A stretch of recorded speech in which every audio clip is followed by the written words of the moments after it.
I was still making choices like a worldly woman.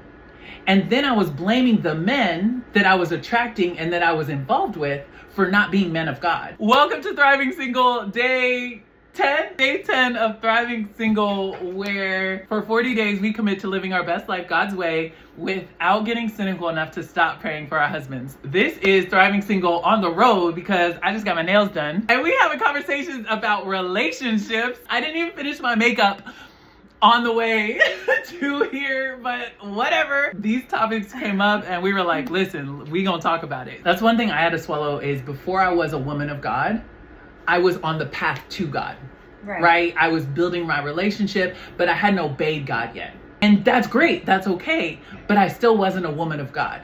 And this is not calling for perfection. None of us are perfect, but we have to show up every day as if the goal is to be perfect, because our goal is to please the Lord. And so I was still making choices like a worldly woman.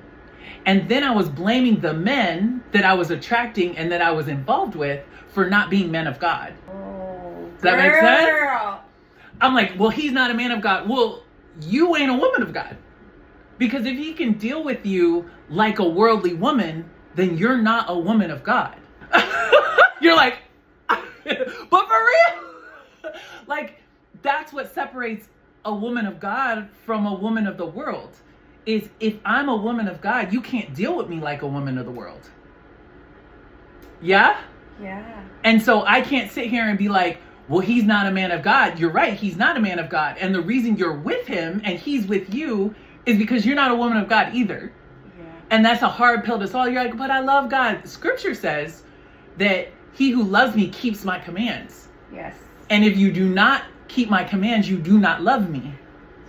And that no one wants to admit that. But here's the thing. A lot of times we're like, God, take him away. And God's like, give him up. My word said, give him up. I already told you to give him up. You want me to do the work that I'm telling you to do.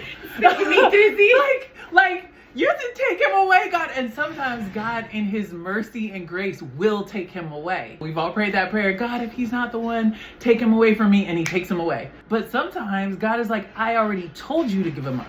We want God to do the work. When he's like, nah, you do it. The detox phase be real. The struggle. I got voices like the struggle.